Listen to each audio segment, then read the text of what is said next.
Yo, what is going on, guys? We are back today for another Alliance War video. We're on to Season 28, War number 2.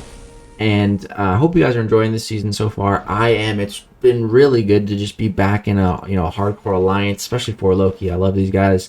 And be pushing hard in war. It's so great, and I've really missed it. And this season so far, we had 8 fights in the first war, 8 fights in this war, plus the war boss. A lot of fight volume. I'm predicting this season based on of the first couple of wars. So yeah, if you guys want to see some action-packed war videos, we're going to be having them, probably getting some crazy fights all throughout the season. But starting today's war, we have an interesting fight.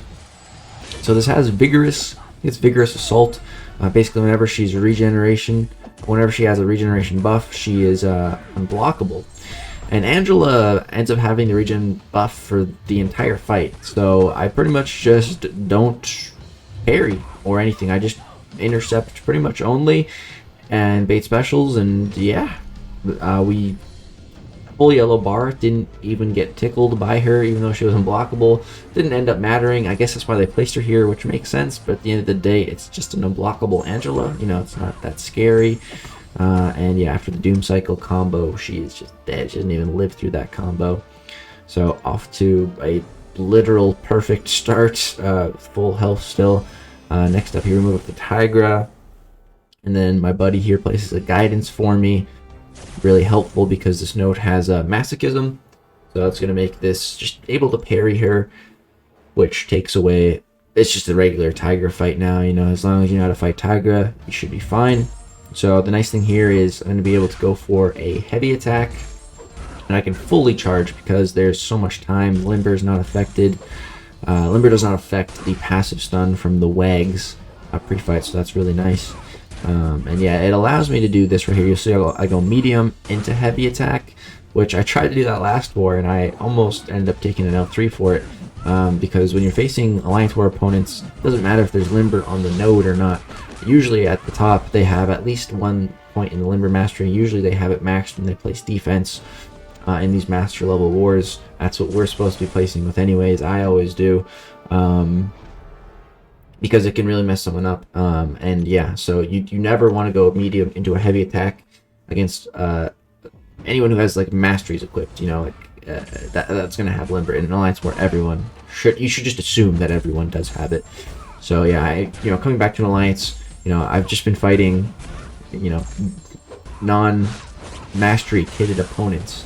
I've just been fighting like Summer of Pain and that kind of stuff where there's no masteries. So, I got to get back into the whole, right, I'm fighting people with masteries. I got to be careful. They have Limber. I got to watch what my combos are doing. Kind of got to get back into that mindset a little bit. But, I feel like, first war back, I was also just a bit, I don't know, jittery. But this war, I was feeling pretty good. But here, as you can see in this fight, I got a bug. I'm missing one of my strike counters, and I'm not sure which one it is at this point, so it was kind of messing with me. That's definitely not my fault that the game just glitches like that. You're supposed to be able to see 3 for your lights, mediums, and heavies, and I'm missing one. So I was, at this point, like, I was getting kind of flustered right there. You see I blocked that special. I'm like trying to figure out what's going on. But I'm like, okay, I don't know what it is, but I guess it doesn't even really matter.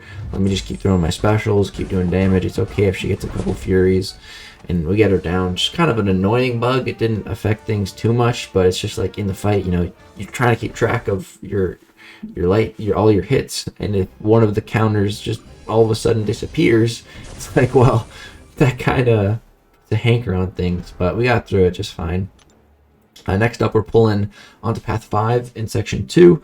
We have a thing in our way, which is fine because we brought our Falcon. This guy clears things with ease, so we're just going to go ahead and get locked on, and then we just need to look for an intercept. Here I'm looking for an intercept, but he wasn't coming for it. Right there, go for a little backdraft light intercept, and he comes right for it. I find those work pretty well in all parts of the game, light intercepts like that. You guys should definitely practice those. They're really helpful in lots of situations. But everything's going pretty good here. Right there I parry, then I dash back and dash back in. Shouldn't do that. but luckily we didn't get punished for it. Here I'm just trying to kill some time until we can get locked on again. Boom, there we go. We're gonna bait this out, get locked on, then we'll be good. Got our special 2 ready to go. This is gonna do some pretty great damage. Guaranteed crit on the second hit, 17k. Not terrible. Chipping him down. Yeah, just a thing. We're cutting through. Sometimes with Falcon you get like super lucky crit rate, and sometimes you get unlucky crit rate. My Falcon is only Sig 20. I would really like to see a Sig 200 Falcon just to see the difference in crits. I don't know. Maybe he would be worth putting some signature stones in. I'm gonna have some extra Sig stones when Summer of Pain, the 75 come in. So all my top 5 prestige champs are Sig 200, so I can't give them any stones. So maybe I'll give the extras to Falcon. Actually, that's a good idea. Next up here, we're gonna be taking our rank 3, 6-star rank 3 Dr. Doom for a spin against this Ebb and Flow Intercept Nova. I've done this fight before. I'm pretty sure I fought a rank 3 Nova here with tactics with only like my 565 Doom, and it was no problem. So going in with the 6-star rank 3, I'm feeling quite confident. Trying to get that light intercept there. You see he didn't go for it right there. Hit a regular intercept. He auto blocks. Boom. Hit another regular intercept. Back to back. I feel like my my intercepting game has been pretty solid lately. You'll see in these war videos more of that. But yeah, I much prefer to evade Nova's special 1 than his special 2. But I'm kind of thinking here. I'm like, should I bait these specials? Should I just go to special 3? And then get him in the Doom cycle? Like, what's the best course of action? I decided to try to bait some specials so that I could just go for some of those backdraft light intercepts to get rid of the Ebb and Flow intercept protection. Right there, hit an intercept, but it was auto blocked. Here, I'm looking for another intercept, and he hits me. At this point, I was just like, you know what? Screw it. Let's just throw this. I don't care if my damage is not full or not. It's just still gonna do good damage. We're still gonna get into the Doom cycle. Whatever, man. Let's just go for it. So throw the special 3. Get this clown into the Doom cycle. Gonna be stealing all his power. Boom. Back to 2 bars. Nullify. He's unblockable. Here again, looking for that intercept. He's just turtling up. He's not dashing at me. Couldn't get the intercept.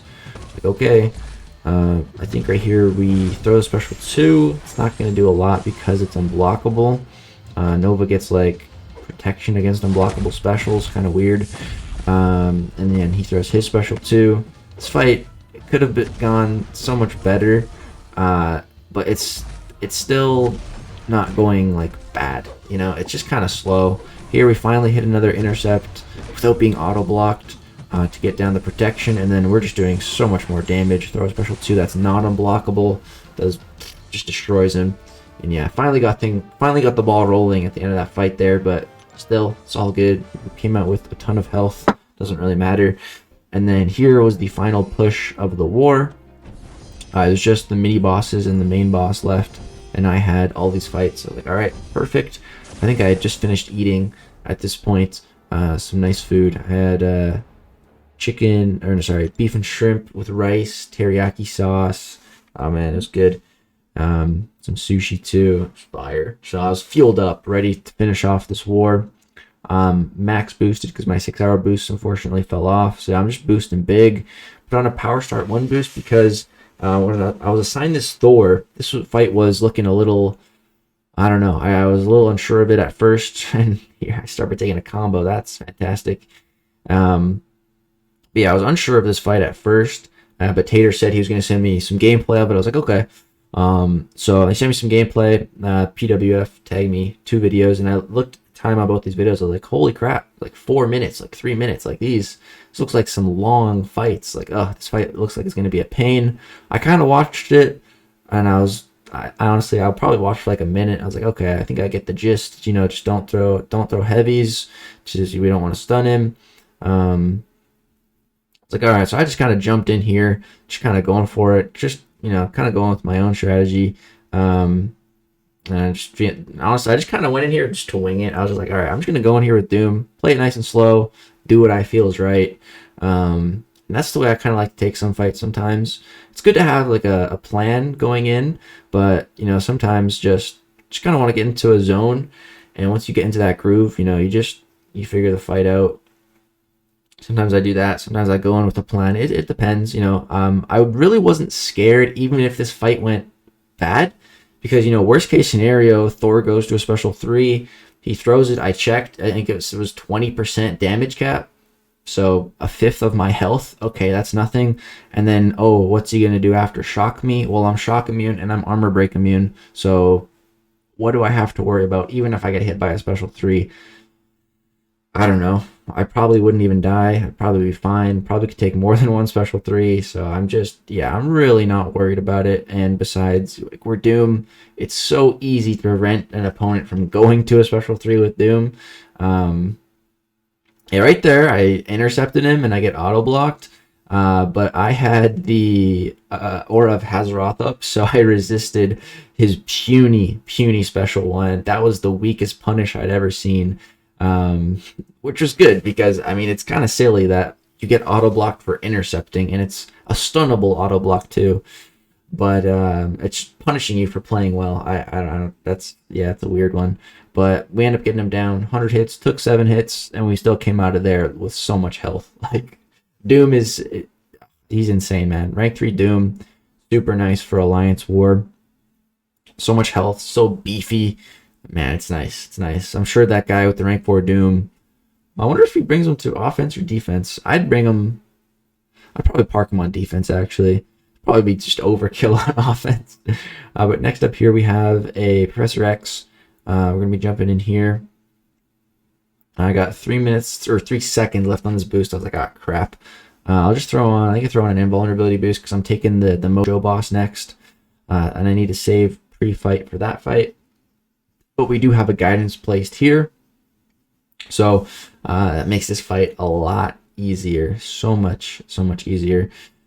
So yeah, we can get those passive stuns, which is super nice, and we're also able to charge our heavy attack to max. Boom, maxed out temperature. That's so nice, dude. It's so good to have maxed out temperature, especially when you don't have your pre-fight, because then you can just get to 7 incinerates, max temperature, and then you can get some Nova Flames going, which is great. Here we're at 6. We're 1 away from Nova Flames. Boom, get that last hit. We got Nova Flames now. I'm going to bait his special 1 and just going to instantly punish because this dude's trying to charge. He's trying to channel. You're not allowed to channel against Torch, bro. I will not allow it. You're going to get burnt to a crisp. Go for a double heavy, and he's dead. Boom. We barely even took damage there, bro. With guidance is like a must for that node. Without guidance on that node, it can be tricky with the limber, but with guidance and someone who benefits from guidance, it's awesome. So we got 1 fight left, and it's a Mojo boss. You guys know I have fought many a Mojo bosses in my day, and they've all gone pretty well lately. I've only died, I think, ever to 1, and it was with Torch, but this was back when it was low, so his power gain was nuts. Died to him 1 time, and then I soloed him with magic a few times, and then I've soloed him with Torch probably like 10 times. I've fought this dude just a crap ton. And yeah, going in, I'm feeling pretty great. Got pre-fight, got the invulnerability boost, got dexterity off. Going in here, first war boss of the season. Start off with just a clean intercept. That's how you want to start these fights. Boom, another clean intercept. Just feeling great, feeling confident. If you see me going for those kind of intercepts, that means I'm feeling myself. Just feeling confident in the matchup and just going for it. Boom, bait the special 1. Looking great. Unfortunately, he did complete his prompt. This next one here, I see whole block. I'm like, all right, this is a really good prompt to get on a boss fight because it's very controllable so that you don't complete it. Some prompts that he gets are just ridiculous. Right here, he has charge heavy attack. I guess I avoided that one too. Right here, special attack. I was getting kind of cornered, so I just kind of threw it. Fine though, because he failed some prompts. He lost his subscribers or whatever it is. He's only at 1 right now. And you only have to worry once he really gets to 5, because then he starts placing the hater debuffs on you. Yeah, you see, when I'm stuck against the wall without dexterity, I throw my special 1 to get out of there. Right there, he hit me twice, and he backed off. Both were indestructible, though, so we were okay. Then we hit an intercept to get back into the game. And yeah, at this point, he has a lot of power. I'm just trying to push him back, trying to bait that special out. Boom, he throws it. I'm like, all right, we're looking good at this point. He's almost dead. He throws a special again. I'm like, all right, that's GG. That's game. 3-hit combo into special 2. And this guy's dead, man. He's out of here. Yeah, that war went extremely well. We, at this point now, both first wars, we didn't die. Cleared the boss on this one. Cleared a lot of fights. Was feeling really, really good after that, man. Felt really back in the zone, back in the rhythm. Lizer was watching. And then, yeah, here we think we used 3 items only, just to top off our champs, which is pretty good. And we actually ended up winning the war as well, which is fantastic. So yeah, we as an alliance only died 5 times. These guys ended up dying 14 times. We had like almost 4,000 less seconds than them. 3,700 less. I think those are seconds. Yeah, I think so. But yeah, a lot less in-fight time than them, which is just interesting. Just an interesting metric to be able to see now. But yeah, guys, now we're up to date on the power rating stuff, so I can go ahead and pull that up. Got a nice little spreadsheet I just made here. So currently we are 16-0 so far. 100% solo rate. Our SR bonus is getting up there for not dying.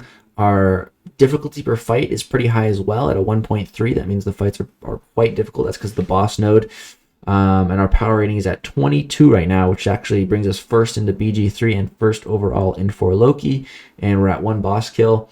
So yeah, after the first war, we were in second place to Karate Mike. And at this point, me and Karate Mike are 0.2 PR apart. We're so close. It's neck and neck. I don't think it's ever been this close for first place in power rating. So it should be interesting to see by the end of the season where we're both at. And then also, if you notice on the top left in purple, I put my current streak, which is a cool thing tracked in for Loki for just, a period of not dying over the course of seasonal wars.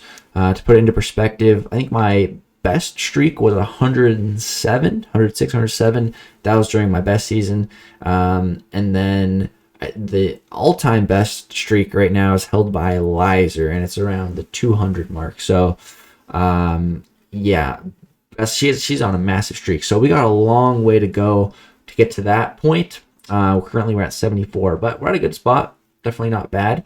And yeah, that is going to do it for this second war video, guys. I hope you did enjoy. I'm having a lot of fun in a war and a lot of fun making these videos. So yeah, it's going to do it. If you guys did enjoy, I would really appreciate you dropping a thumbs up. It really helps me, my channel, and this series out. Love you guys. Thank you so much for watching. Peace out.